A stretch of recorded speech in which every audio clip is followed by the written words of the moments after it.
Hey, where the heck are you guys going?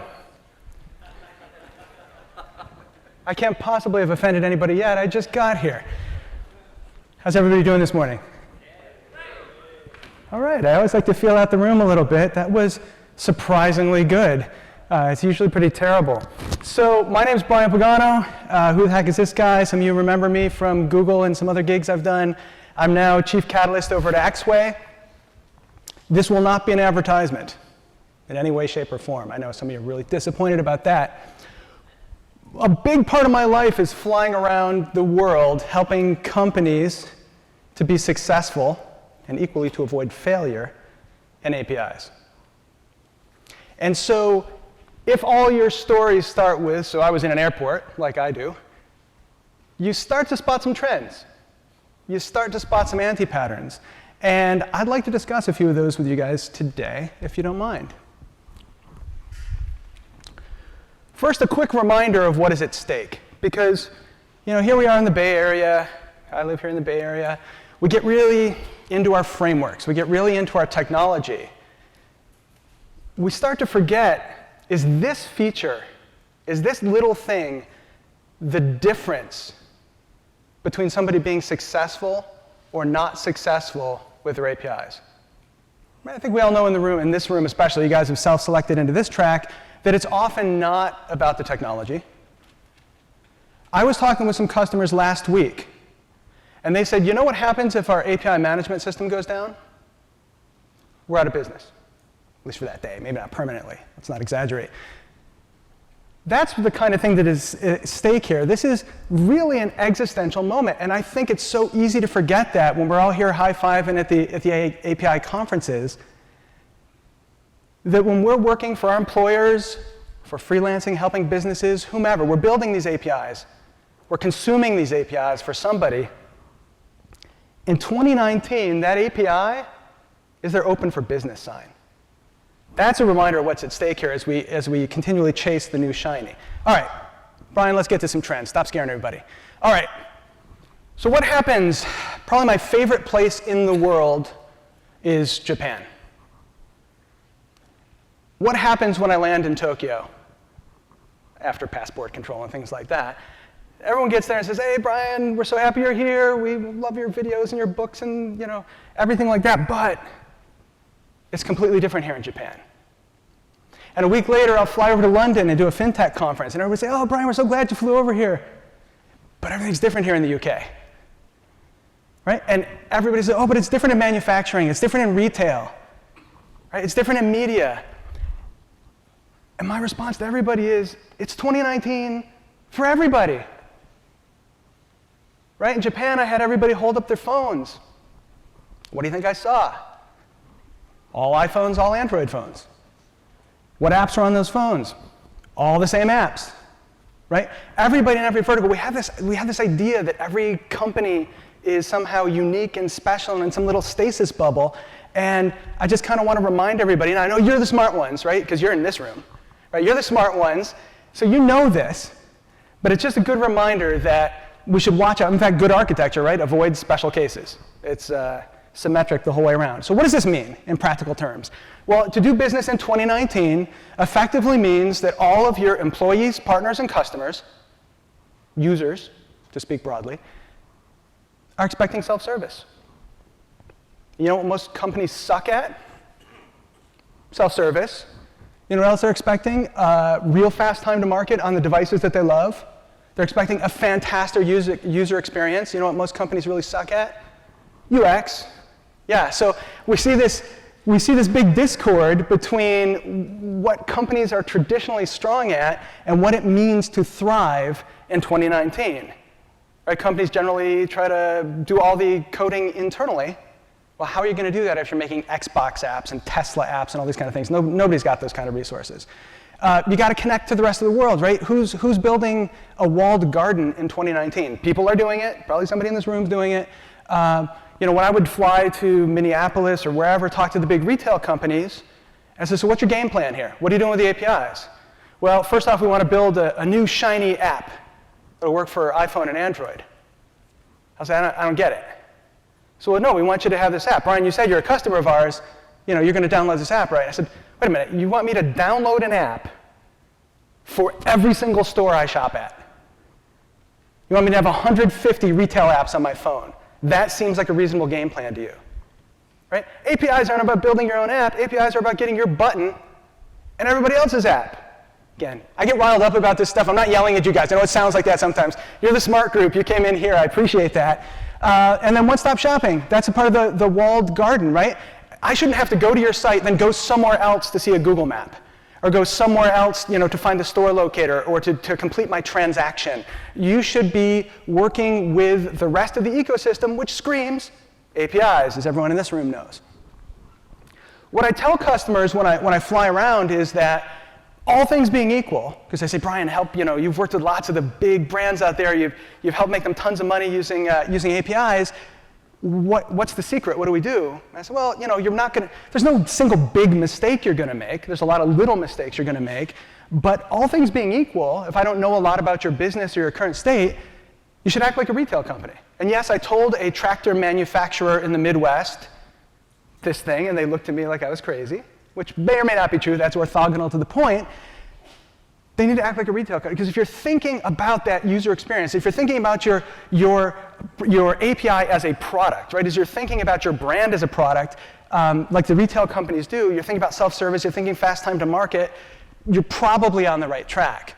So what other trends are we seeing out there? Again, some of these will seem obvious. In fact, at least one of these will seem obvious to everybody in the room, because these are the trends. These are what we're all seeing out there. One of the interesting ones for me is hybrid, because I see so many companies and so many consultants and so many developers and architects, and they seem to be planning for either 100% on-premises legacy world, or they're planning for 100% in the cloud world. I mean, come on, how many companies are 100% in the cloud right now? Probably just Google and Amazon. Right? But so the reality is that everybody's hybrid, so why are we not architecting for that, right? Why are we not thinking about that?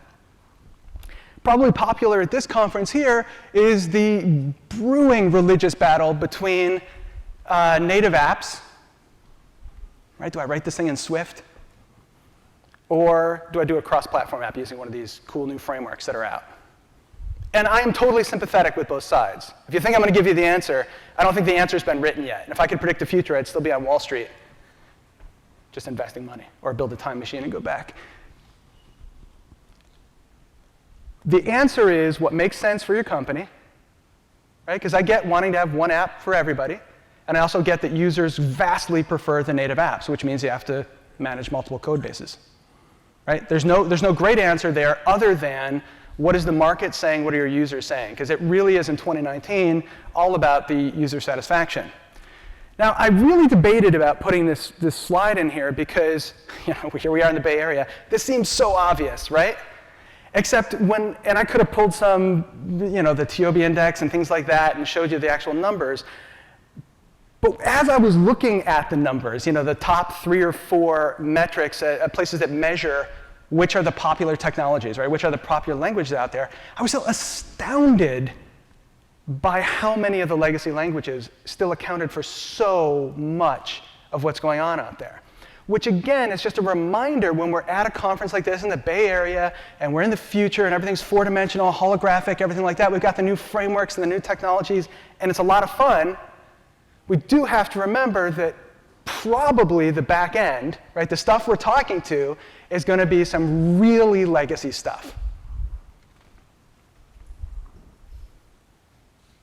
So far we're doing well because very few people have walked out. I offended that guy, right? It's just going to happen, right? Anytime I'm on stage. But so far it's been pretty good. So either you guys are all playing Pac-Man on your devices, or I just haven't got to the offensive stuff yet. So what are the things that are causing companies to fail?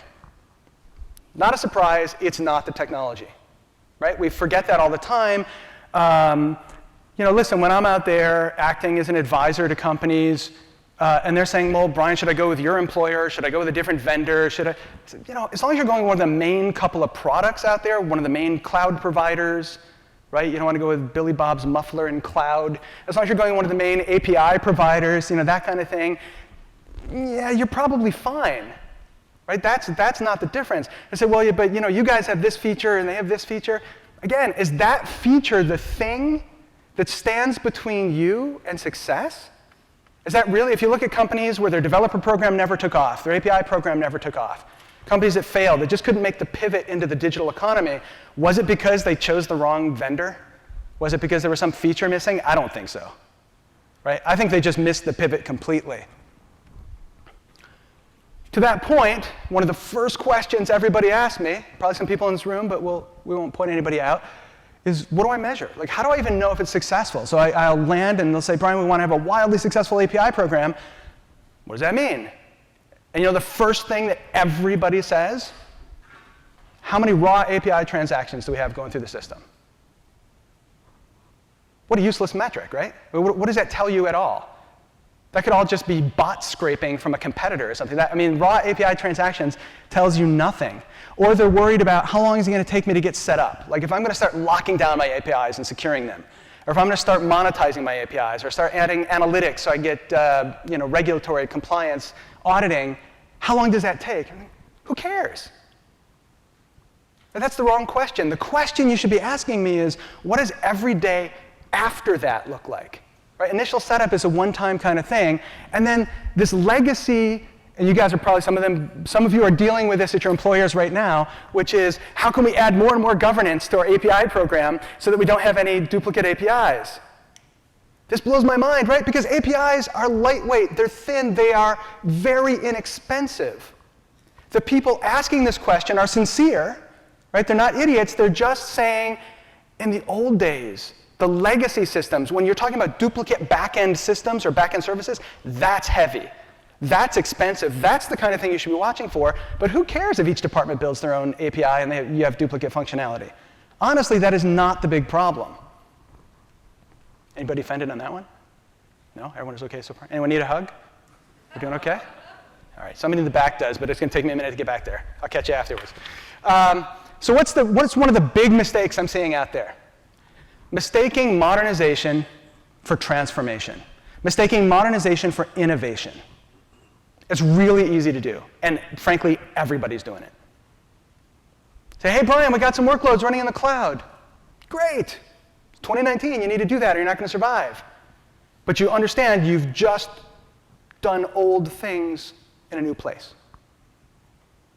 That's good. I mean, you need to do that. The danger is when you start thinking, oh, I've checked off my transformation box. I've checked off my innovation box. I love this picture. I don't know where it came from.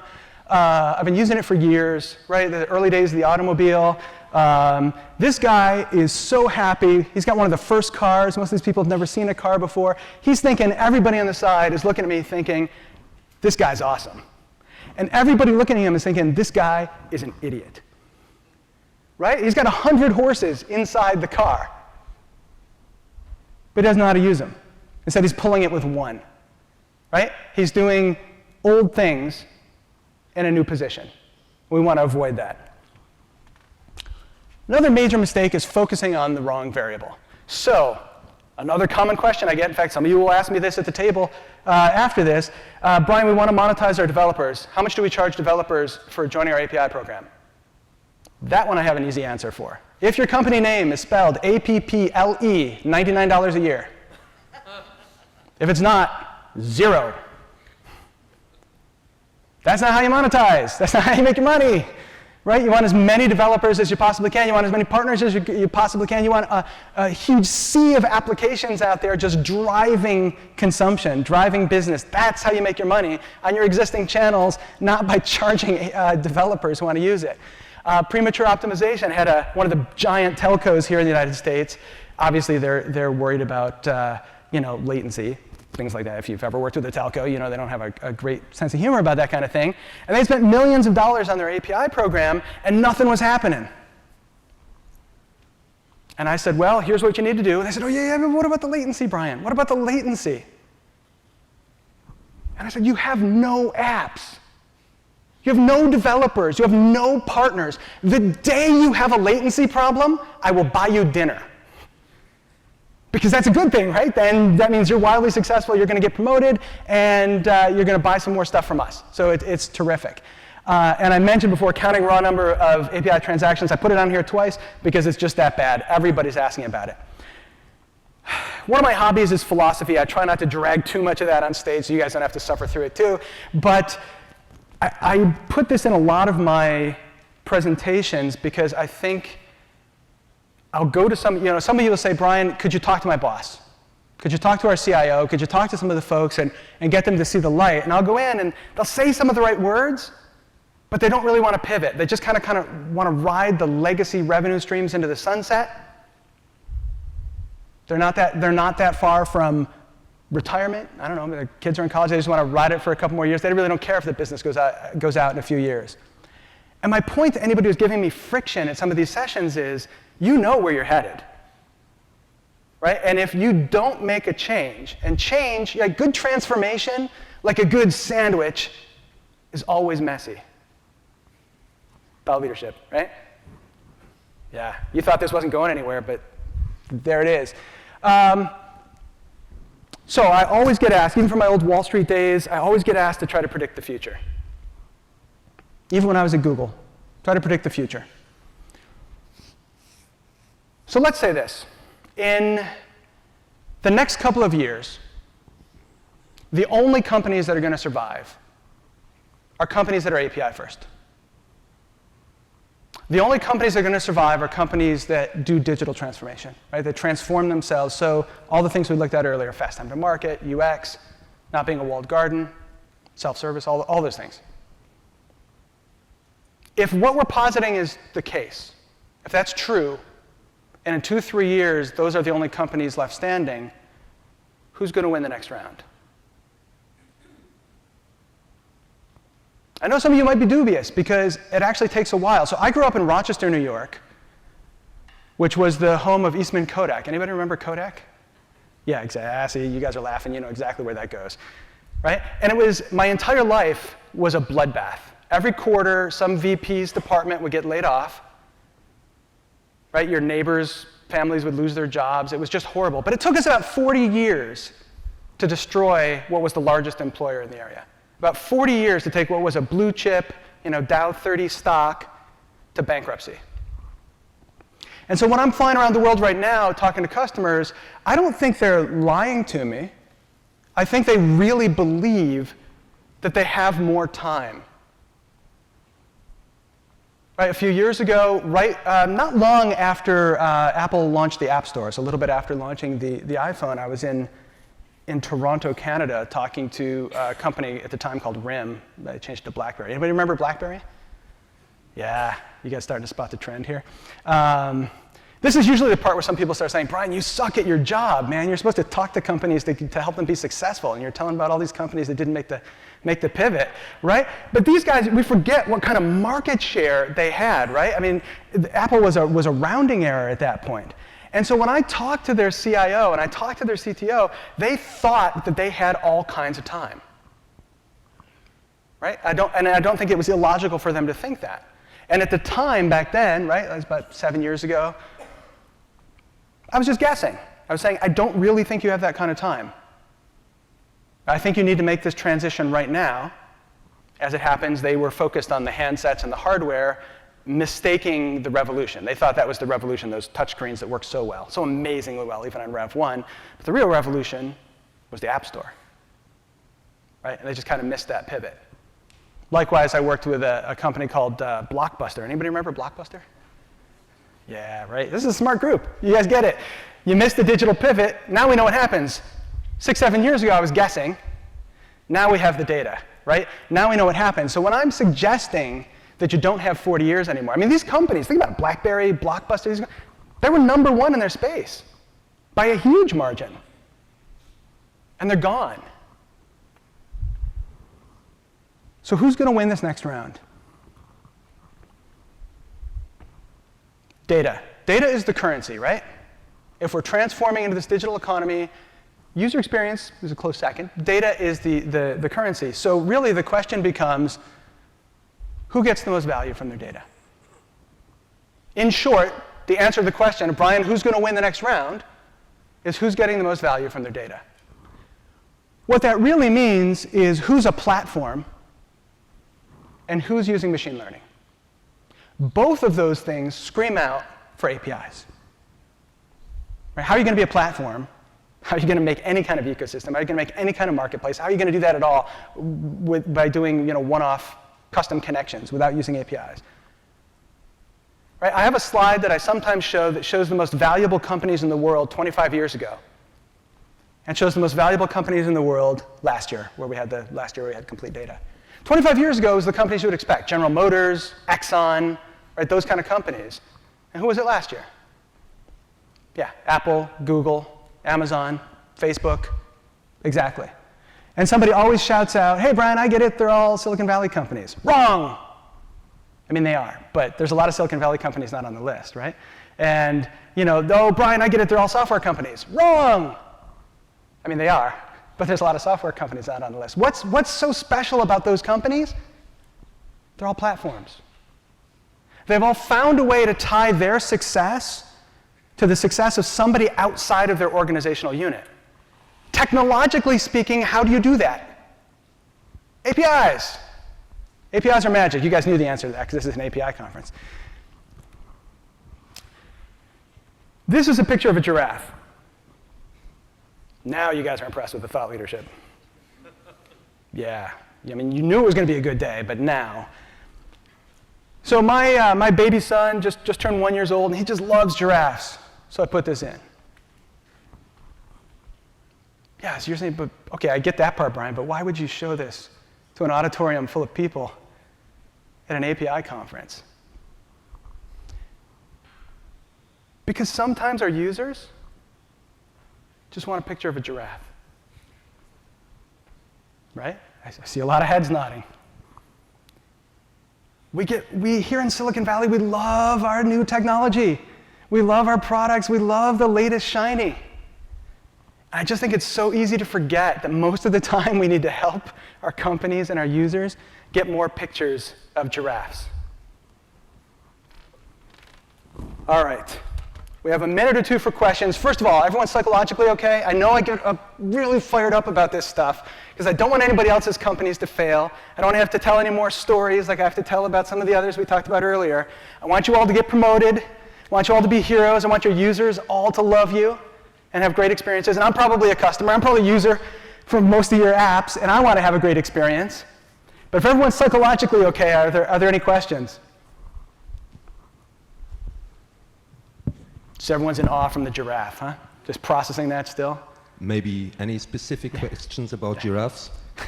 I can send you photos. Well, I've learned that the little things on top are called ossicones. It's information I didn't know before I was a parent. There, we've got a question. So you mentioned not using like API transactions or monetization as key metrics for developer programs. Yeah. Is there a rule or a set of metrics that you try to drive companies towards? Yeah, it does depend a little bit on the context, meaning what kind of vertical or what you're doing. Obviously, for retail, something like number of completed monetary transactions or something like that. But I think most of the time, things like NPS and some kind of user experience metric are one of the best ways. Because everything else, you can kid yourself about everything else, but if those numbers are high, you're fine. And if those numbers are low, you're not fine. Depending on how you're monetizing, there's usually some financial metric underneath. And then depending on the goals of the organization, if it's to build a marketplace or an ecosystem or something like that, I would look at more like how many entities, how many organizations, either subunits of your own company or partners or whatever, are on board and actually actively developing, like kind of an active user metric. And then, if we were to sit down and talk about your specific business, we'd probably have a few more. But, that's roughly, if you do those things, you probably have conditions conducive for success. And thank you for not asking about a giraffe. One more question. There.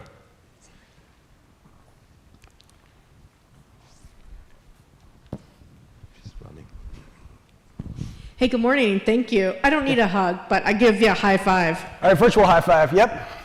I'm from Wells Fargo, and obviously I'm going to be thinking about security here. So when we look at our flexible models with the data models and how they could potentially influence, some of the APIs, what are some of the vulnerabilities that you're really concerned about as companies like Wells Fargo move towards using some of these banking as a service models, et cetera. Yeah, so I'm a Wells Fargo customer. Thanks for my mortgage and everything like that. Great. I'll be on time, I promise. We're going to protect your data. That's what I love to hear. That's why I love that question so much, because I am a customer, and I'm glad that things like security are not an afterthought.